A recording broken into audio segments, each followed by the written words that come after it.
Hello, you wonderful people, and welcome to another episode of Crime Centric. This being a show where I talk about TV shows that are crime dramas. For today's episode, I'm going to talk about Dark Winds Season 3, Episode 7. A lot of really interesting things went down in this episode, so let's break it down. So we're picking up where the last episode left off. Jim shows up to help out Joe, but Joe's just like, right, you fix my wound a little bit better. I have no idea where George is. It turns out, Joe's vehicle was ransacked, but it's like, right, don't worry about anything right now. Send backup to me, but, go after this guy. We can't let him get away. And Jim goes after him, and it turns into a little bit of a shootout. And when you look at the whole situation, I was looking like, that doesn't really look like Budge. But sadly, the guy ended up getting away. I was curious how that situation was going to play out, but sadly got away. But while he was recovering, Joe figured like, okay, this isn't what we think it is. He's like, I'm sure Budge is the one that killed Halsey, but he's like, the person that came and that killed Ernesto and tried to kill George wasn't Budge. So it's like those cases they're only connected by the people that involved Halsey, but like there is no full connection with why like Budge had anything to do with Ernesto's death or the attempted murder of George. But the moment that was said, I was like, well, there's one more person, and I noticed his name in the cast, and I was like, Christopher Heyerdahl, and I was like, okay, so it's got to be him. Just because I always forget the number one rule of typecasting, because I might have brought that up earlier in the season when he was first introduced, but he's only been in like one episode. But it's like he gets typecast as a villain a lot. He's in that Giancarlo Esposito position where like Giancarlo Esposito most of the times get cast as a villain. It's kind of that same boat. But yeah, I was like, but I didn't really know what his reasoning was going to be. But it's not until later on when Joe goes back to the crime scene with Gordo and obviously investigates a little bit more with Jim, the whole situation of they found like it wasn't just Joe's truck that was ransacked, so was George's campsite. And there, amongst some of the stuff that was on fire, it wasn't coal that he was burning, it was something else. And then later on, Joe pieces it together, and it turns out it's a mold that fits perfectly with the arrowhead, which is interesting considering Christopher Heyerdahl's character said that was a fake. He did kind of go out of his way to be like, oh, that's not worth keeping, and tossed it. But luckily, Joe was like, well, it's evidence. He's like, yeah, sure. I was like, I thought that was kind of weird, but sure, whatever. Because Joe never bothered getting a second opinion because I was like, well, why would I? But yeah, it turns out it's a mode of the arrowhead. And he's like, well, this guy told me this was a fake. And even says later on, why would you need a mode of a fake arrowhead? Because he's had experience with these. He's like, basically, they kind of have these cast molds to protect whatever it is that they're digging up to make sure it doesn't get destroyed or like messed with. So they go to the dig site. The doctor's already left. His assistant's the only one there. And she examines it and it's like, wait, she's like, this doesn't make sense for this to be found here. Because she's like, there's been nothing like this found, except she's like, well, I found a piece today, or at least like when the doctor told me to stop digging, I still kept digging at least for a little bit. And I found this little piece here, which connects to the arrowhead. And now Joe kind of breaks the whole thing down that the doctor is a fraud. Basically, he spent his entire life never being able to prove his theory. So he wanted to kind of like, as he says, like people like him only care about one thing, and that's legacy. And so he took an arrowhead from one location and basically chipped off a piece of it to try and bury it here. But sadly, that night, George and Ernesto were there and they caught him, and he couldn't have them revealing what he had done, because one of the things they snatched from inside of his bag and stuff, because they were just investigating, one of the things they snatched up was the arrowhead. It's like, even if they hadn't grabbed the arrowhead, who knows, he probably still would have killed them, because he can't take a chance on what they may or may not have seen. And yeah, that's when he ends up killing Joe. I was thinking about that. It's like the arrowhead's so important, so how did like Ernesto have it down his throat? It's because Ernesto swallowed it, because I guess he thought, if I can hide it on me, then maybe he will leave me alone if he can't find it. But if he finds me with it, it's just, I gotta get rid of this quickly. He just thought to swallow it, because maybe he was thinking like, if I find myself out of this situation, maybe I could sell this to kind of get away. Whatever the case may be, the doctor did not hesitate to straight up murder him. I mean, we already knew that, but still, like, using his tool the way he did and hearing Ernesto scream out, it's just like, Jesus, man, that was a kid. It's just like wrong place at the wrong time, because they never thought he was coming back to the dig site, and he was in a wrong that he was just doing whatever he could to cover his tracks for the, fraudulent stuff that he was about to do, trying to make this seem like, oh my God, I was so right. And, even Joe says, like, oh, men like him constantly kind of take from us in, our history and our culture, just to kind of use it however he wants to benefit himself, just to prove what he believes to be true. And he's going to falsify this stuff. And he murdered someone in an attempt to murder, two other people, because he tried to kill George and he also tried to kill Joe, and attacked him multiple times. But yeah, because I kept being like, oh, because the moment we saw him earlier in the episode when Jim confronts him, he's just wearing some kind of black coat, and I was like, interesting. It looks nothing like the Your'ísígo, because even though he was being really attacked by the doctor, at the end of the day, that was Joe's conscience, over the whole BJ Vines of it, haunting him and projecting that. Because he's like, yeah, I thought I was being haunted by Your'ísígo, but it was like, no, it was guilt over what I did to BJ Vines. Because he's talking to Gordo about it, and he's just kind of like, I had to come to terms with what I did. I did kill him, and it's like, right, he stuck with me, and that's what I've been seeing this entire time. Is like, I thought I could just bury the whole BJ Vines of it all, but it's like, no, I'm stuck with him forever because I did what I did. And at the end of the day, I kind of have to accept that, and I have to live with that. And it's like, Emma kicked me out, but that was her choice, because he's like, life makes choices for you. Because he's like, my son was taken away from me, and I couldn't really do anything about that. I mean, except, what he did. But it's also, at the end of the day, that was something outside of his power, outside of his choice to let that happen. Not to let that happen. Sorry, I don't mean to phrase it like that. But that to happen, that was outside of his power, outside of his hands, outside of his choice. What he did to BJ Vines, now that was his choice, and he has to live with the consequences for it, is what he's kind of telling Gordo. Because Gordo's trying to make him feel like, no, you aren't the bad person that you think you are. But that whole journey he went on last episode, which this episode made me kind of think, well, if he was, obviously that was a whole massive hallucination because of a horse tranquilizer.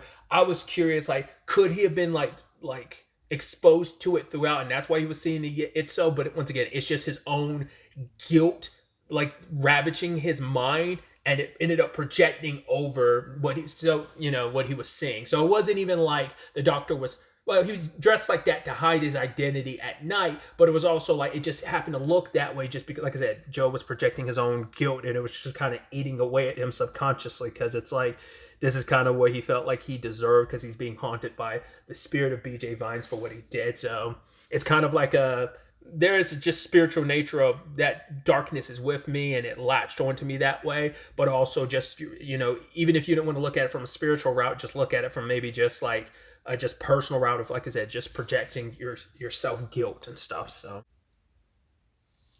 but they have no idea where George or the doctor are currently, but the doctor still has a loose end to deal with, and that's George. They all now know, because they found the ticket that George was going to buy to get to his mom's place. It's like, all right, the next train or whatever leaves at 11:07 the next morning. But obviously the killer, the doctor, also figured that out. So we both know where both of them are going to be at that time. We just got to be prepared to strike. So all that happens. We also have the situation with Emma. Emma is, she ends up, Sylvia came to drop off some evidence. Right, I can return this to you. And they have an interesting conversation where Emma brings up how Sylvia, it is a thing of she's like, I'm here to do justice. Your husband wasn't with you, was he? And it's just why are you doing this? Because she's like, yeah, it's my job to see through the truth, But for Emma, it's you've never cared about, no one ever cared about the reservation. It's only now that you're caring here, because she's basically someone sent you here. Because it's why are you so motivated to solve a crime about someone that no one here cared about, which the reservation itself was never cared about on the outside until this person that they don't care about, but suddenly you care about because he was a rich and powerful person. But it's still also that double-edged thing of, but yes, everyone deserves justice no matter how much of a piece of shit you are and terrible things you've done. You know, it's like you still deserve like a proper investigation. And even if it wasn't Joe that was involved, Joe would still probably look into it. He probably wouldn't want to look too hard, but still, like I said, but the circumstances were different. It wasn't Joe involved with what happened to BJ. But it's like Sylvia saying like, I do care. And that's why I'm like, did she had to get like an order from higher up to do? Because I'd almost wondered, like, did she also come here because maybe something went wrong in her own career? And it's like this BJ Vine things is he's well connected enough that it's like if you solve what happened to BJ, it will reflect positively on your career. And maybe it's just a thing of no, she legitimately does care, but it's also like, like I said, but it's also like considering all that BJ did, like, do you really need to investigate as hard as you do? But once again, you are being honest with your job of like, you're kind of putting all like, yeah, you might not like BJ, you recognize he's done terrible things, but your job is to investigate this to the best of your ability, and that's what you're doing. So it's a back and forth where you're just kind of like, you personally have no sympathy for BJ, but at the same time, you also see that Sylvia's just doing her job. But it's also where we are predisposed to care about Joe because this is like we followed him and we see like what turmoil he was going through, and you understand why what happened, and just, not that you can excuse it, but it is an understanding element of it. So you don't want Joe to kind of go down for this. So Emma shows up at the station later on because, Sylvia was like, yeah, you can come to the station at any time and talk to me in case you want to change your statement.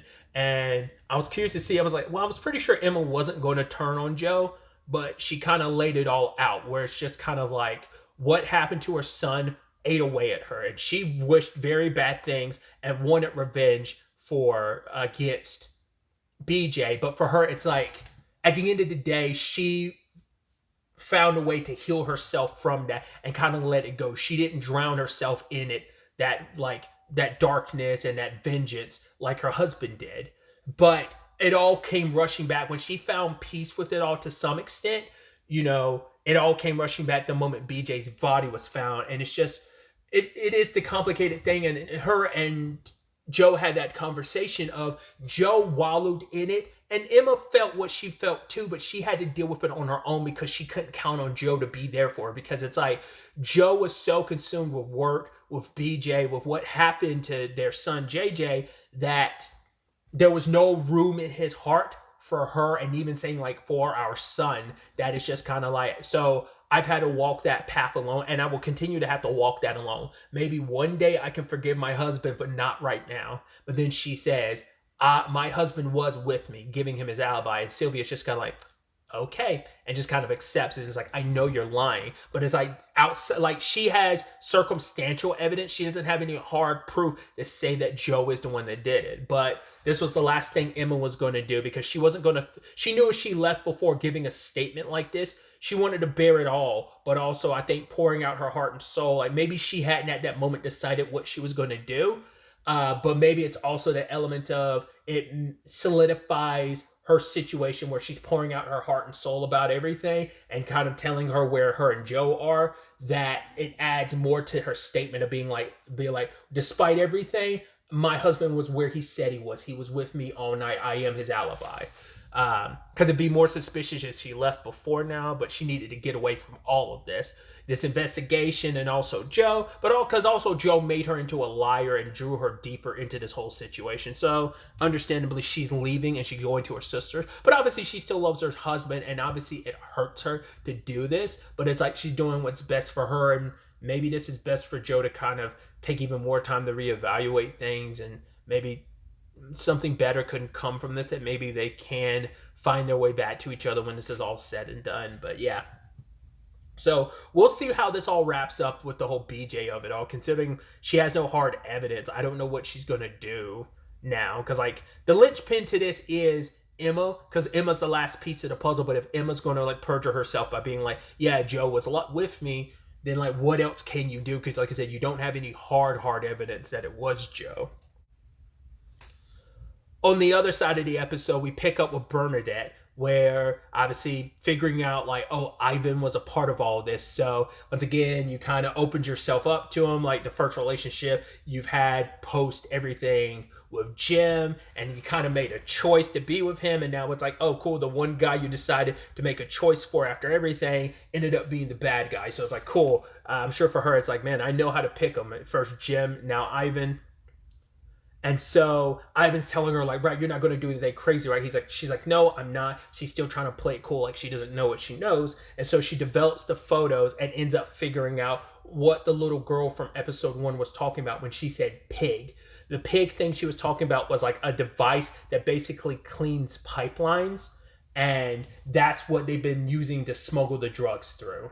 So, and kind of thinking like Ivan, I don't know if she's saying like the reason why they got caught was because Ivan purposely got them caught, because they were like, oh, Ivan's destroyed this. I don't know if she was talking about like the evidence, or like kind of like specific, or just that investigation by being like, oh, like made it so that they would be found out. Obviously he wasn't expecting the Budge situation to play out the way it did, where Budge like super murked that guy. But yeah, like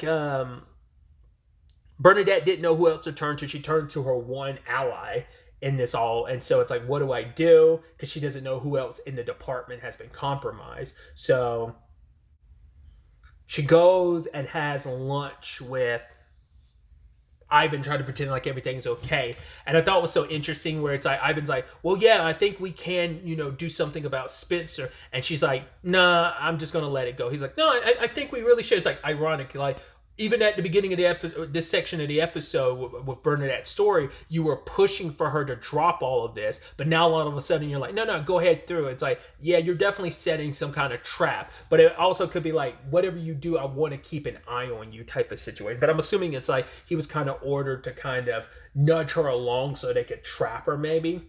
But Bernadette's like, you want this too much, but so you're like, right, I'm backing off, she's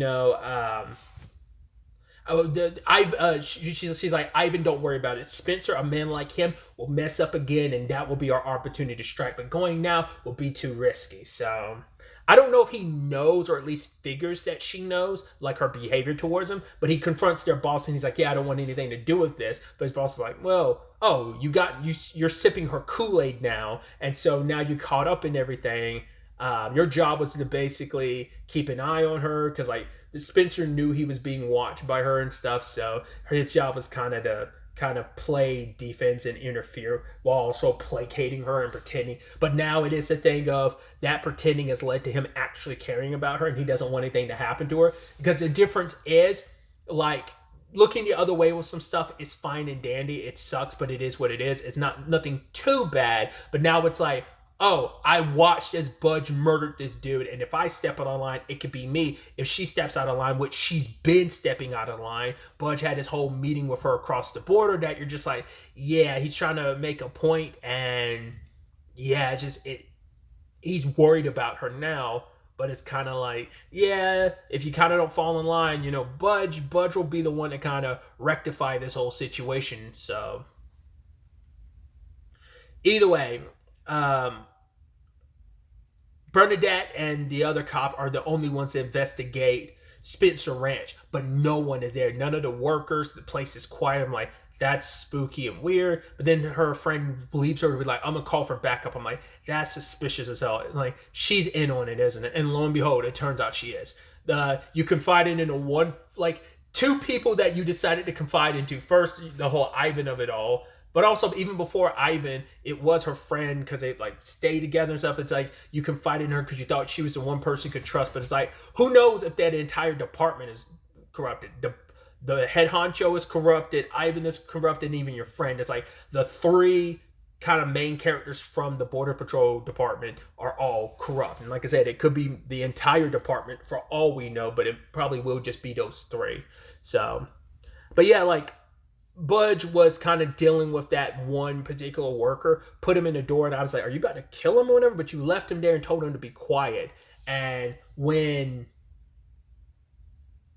Bernadette went to investigate, she found that guy with the woman and child that were supposed to be sent back to Mexico. But I guess, Spencer does run things here, so he probably like had like either like he had Budge grab them up, and now they've been kind of held as leverage because that guy who because he's the dude that Bernadette questioned early on in the season about the woman and child, and now it's like, oh, okay. So that's why he was super quiet about it, because it's his wife and daughter whose life would have been on the line if he spoke. So they would have all been dead. But yeah, at the last minute, Budge like puts a sack over her head and snatches her up. So Bernadette's kind of on her own. No one else knows what's going on here. She has no allies over here. So, and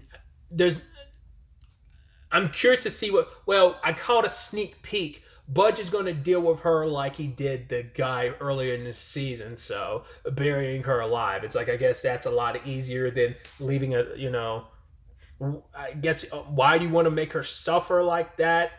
I don't know. It would be simpler just to put a bullet in her, but I guess you don't want to leave any traces behind, because there will be people come looking for her. If she's at least buried, there's very little chance of you finding her body, so it makes it a little easier, I guess, than actually just straight up murdering her with like shooting her or stabbing her or whatever. So it's going to be interesting to see where the next episode takes us, it being the season finale. It's going to be fascinating to see how this all wraps up.